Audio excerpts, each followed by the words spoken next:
Hello friends, welcome back to the my channel. मैंने CWRV concept के ऊपर कुछ ट्रेड्स लिए थे और वो सारे ट्रेड्स मैं भी आपको डीपली एक्सप्लेन करने वाला हूँ। तो आप वीडियो को ध्यान से और पूरा देखो, तभी आपको सारे ट्रेड्स इजीली समझ में आएंगे। ठीक है, ओके। तो ये है पहला ट्रेड। इस कैंडल में क्या हुआ है, सेलर्स ने अपना वॉल्यूम इंक्रीज़ करा, इसी वजह से नेक्स्ट कैंडल एक रेड कैंडल बना। ओके, अब नेक्स्ट कैंडल पे क्या हुआ, कैंडल ओपन होते ही फर्स्ट एंट्री विक बायर्स ने करी। उसके बाद सेलर ने बायर के साथ फाइट करा, सेलर ने बायर को हराया, सेलर नीचे आए और फिर से बायर उनको रिजेक्ट कर रहे। ओके, तो बायर ने सेलर का बॉडी डिक्रीज़ किया बट वॉल्यूम डिक्रीज़ करने में वो फेल हो गए। इसका मतलब बायर्स क्या है, एक्टिव। ओके, क्योंकि वो सेलर का वॉल्यूम डिक्रीज़ नहीं कर पाए तो वो एक्टिव है। अगर वो सेलर का वॉल्यूम डिक्रीज़ नहीं कर पाए तो नेक्स्ट कैंडल पे क्या करने के लिए जाएंगे, अपना खुद का वॉल्यूम इंक्रीज़ करने के लिए जाएंगे। और उसका कंफर्मेशन क्या होगा, ये अपर विक प्रीवियस अपर विक से बड़ी होनी चाहिए। तो ये विक प्रीवियस अपर विक से बड़ी है, इसका मतलब बायर सच में अपना वॉल्यूम इंक्रीज़ करने के लिए गए हैं। ओके, अब यहाँ से सेलर ने कंट्रोल करा, सेलर नीचे आ गए और फिर से लोअर साइड से एक रिजेक्शन है। अब देखो, ये ऊपर का रिजेक्शन वॉल्यूम इंक्रीज़ करने के लिए हुआ था और वही सेम रिजेक्शन लोअर साइड पे है। तो इस कैंडल पे बोथ साइड इक्वल फाइट हुआ है और प्रीवियस कैंडल पे बायर्स एक्टिव है। तो बोथ साइड अगर इक्वल फाइट है तो ये फाइट एक स्टैंडर्ड फाइट होती है। और स्टैंडर्ड फाइट किस लिए होता है, खुद का वॉल्यूम इंक्रीज़ करने के लिए होता है। स्टैंडर्ड फाइट बायर्स ने तो करी बट यहाँ पे वो अपना वॉल्यूम इंक्रीज़ करने में फेल हो गए, तभी इस कैंडल पे मैंने एक डाउन का ट्रेड करा। ठीक है, आई होप ये ट्रेड आपको समझ में आया होगा।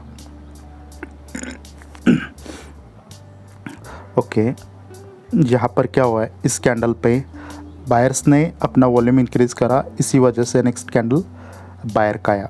ओके, अब क्या हुआ, नेक्स्ट कैंडल ओपन हुआ, फर्स्ट एंट्री सेलर ने करी, सेलर ने जो प्रीवियस कैंडल के बायर का पॉइंट था उसको भी क्रॉस करा, मतलब यहाँ पे सेलर स्ट्रांग है।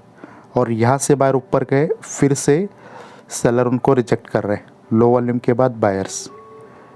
तो इस कैंडल पे क्या हुआ है, सेलर्स ने स्टैंडर्ड फाइट करी है, सेलर्स ने बायर का बॉडी डिक्रीज़ करा है बट वो अपना वॉल्यूम इंक्रीज़ करने में फेल हो गए। इसका मतलब सेलर वीक है और उनका वॉल्यूम लो है। अगर वो अपना वॉल्यूम यहाँ पे इंक्रीज़ नहीं कर पा रहे तो नेक्स्ट कैंडल पे क्या करेंगे, वो बायर का वॉल्यूम डिक्रीज़ करने के लिए जाएंगे। अब देखो, ये है बायर्स का रूम, ये सेलर एंटर हो गए थोड़े। ये जो एंट्री है सेलर की वो जस्ट 20% है बायर के रूम में। इससे क्या पता चल रहा है, बायर स्ट्रांग है। अगर बायर स्ट्रांग है तो उनको प्रूव करना पड़ेगा बॉडी के साथ, उनको बॉडी इंक्रीज़ करना चाहिए प्रीवियस कैंडल से। तो उन्होंने एक अच्छा खासा बॉडी इंक्रीज़ किया, ऊपर से एक छोटा रिजेक्शन है सेलर का। तो यहाँ पे क्या हुआ है, लोअर साइड से बायर ने प्रूव करा है हम स्ट्रांग है और बायर ने अपना बॉडी भी इंक्रीज़ करा है और अपना वॉल्यूम मेंटेन रखा। ओके, इसी वजह से नेक्स्ट कैंडल ग्रीन बना है। ओके, तो देखते हैं नेक्स्ट ट्रेड। यहाँ पर देखो, इस कैंडल पे बायर ने अपना वॉल्यूम इंक्रीज़ करा, इसी वजह से नेक्स्ट कैंडल ग्रीन बना। इस कैंडल पे क्या हुआ है, सेलर ने स्टैंडर्ड फाइट करा है, सेलर ने बायर का बॉडी डिक्रीज़ करा है। बॉडी डिक्रीज़ करके सेलर अपना वॉल्यूम इंक्रीज़ करना चाहता है बट वो फेल हो गए। इसका मतलब सेलर वीक है और उनका वॉल्यूम लो है। अगर सेलर अपना वॉल्यूम इंक्रीज़ नहीं कर पा रहे हैं तो नेक्स्ट कैंडल पे वो क्या करने के लिए जाएंगे, बायर का वॉल्यूम डिक्रीज़ करने के लिए जाएंगे। अब ये है बायर की रूम, ये जो सेलर का रिजेक्शन है वो प्रीवियस रिजेक्शन से बड़ा है। इसका मीनिंग क्या है, सेलर सच में बायर का वॉल्यूम डिक्रीज़ करने के लिए गए हैं। 100% तक वो एंटर कर गए बायर के रूम में और यहाँ से बायर ने कंट्रोल लिया और बायर ऊपर गए और ऊपर से कोई रिजेक्शन नहीं है। तो यहाँ से यहाँ तक बायर ने अपना एरिया इंक्रीज़ करा और अपना वॉल्यूम मेंटेन रखा, इसी वजह से नेक्स्ट कैंडल एक ग्रीन कैंडल बना है। ओके,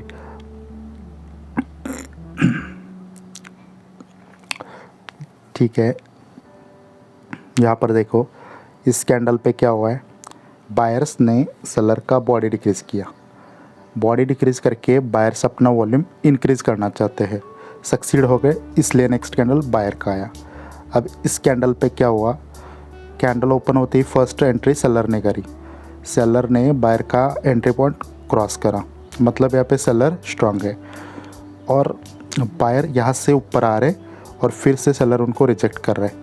इस कैंडल पे बोथ साइड इक्वल फाइट है, मतलब स्टैंडर्ड फाइट है। सेलर ने बायर का बॉडी डिक्रीज़ किया और वॉल्यूम लो है, नेक्स्ट कैंडल ग्रीन है, मतलब बॉडी डिक्रीज़ करके सेलर अपना वॉल्यूम इंक्रीज़ करना चाहते हैं बट वो इंक्रीज़ नहीं कर पाए, इसका मतलब सेलर वीक है और उनका वॉल्यूम लो है। ओके, तो यहाँ पे देखो अगर यहाँ पे वो इंक्रीज़ नहीं कर पा रहे तो नेक्स्ट कैंडल पे वो डिक्रीज़ करने के लिए जाएंगे। अब ये रिजेक्शन इससे बड़ा नहीं है, मतलब वो डिक्रीज़ करने के लिए नहीं गए, ये रिजेक्शन प्रीवियस रिजेक्शन से छोटा है, तो इससे पता चल रहा है कि यहाँ पे बायर स्ट्रांग है।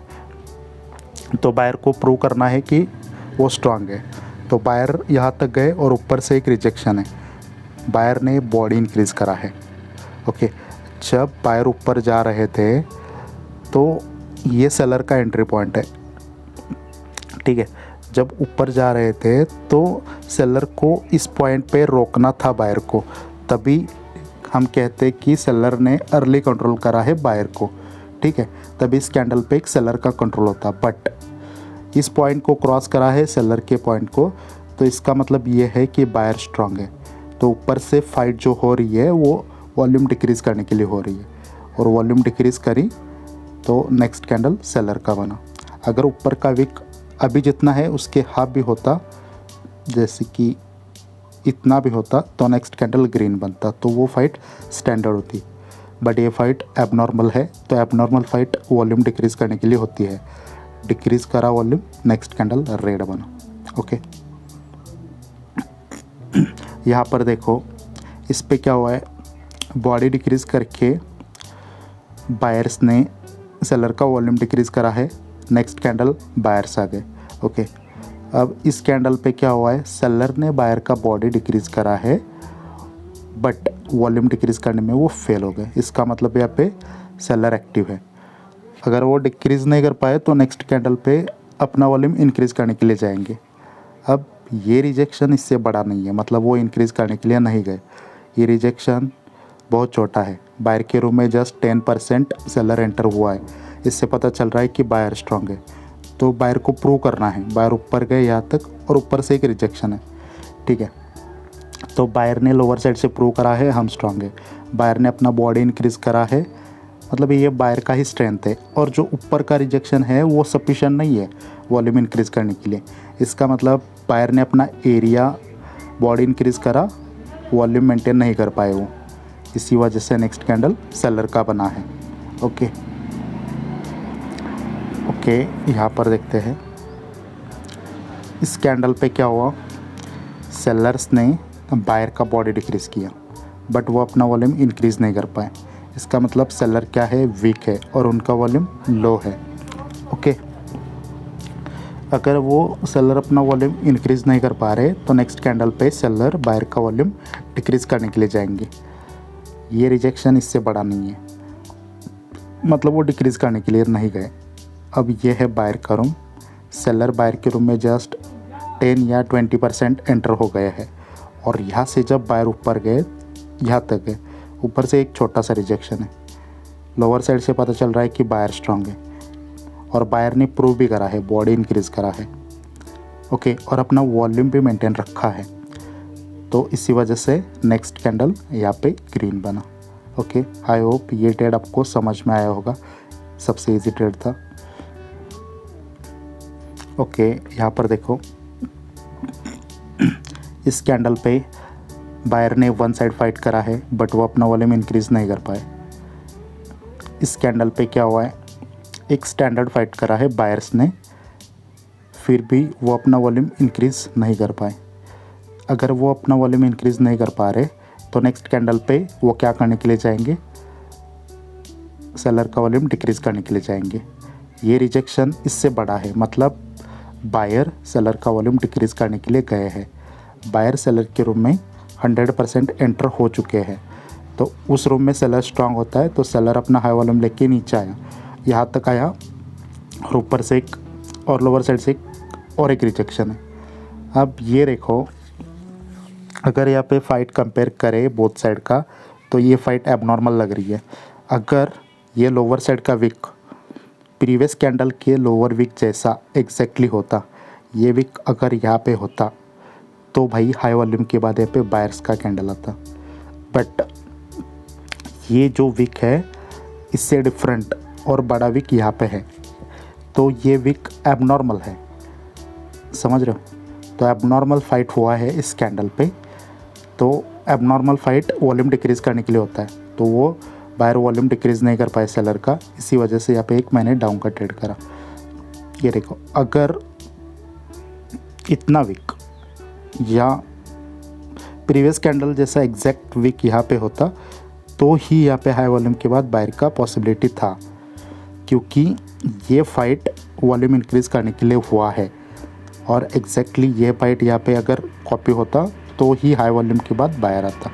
ओके, आई होप ये सारे ट्रेड्स आपको समझ में आए होंगे। अगर आपको ये वीडियो पसंद आया है तो आप वीडियो को लाइक कर सकते हो, चैनल को सब्सक्राइब कर सकते हो। कोई सजेशन देना है तो कमेंट में लिख सकते हो। ओके, मेरा एक टेलीग्राम का चैनल है, उसका लिंक इस वीडियो के डिस्क्रिप्शन बॉक्स में है, तो आप वहाँ पे ज्वाइन कर सकते हो। मैं डेली वहाँ पे ट्रेड्स पोस्ट करता रहता हूँ, ठीक है। अगर आपको किसी को मेरे से सीखना है, मेंटरशिप ज्वाइन करना है, तो वो भी मुझे कांटेक्ट कर सकते हो, ठीक है। तो thank you so much for watching this video. मिलते हैं नेक्स्ट वीडियो में।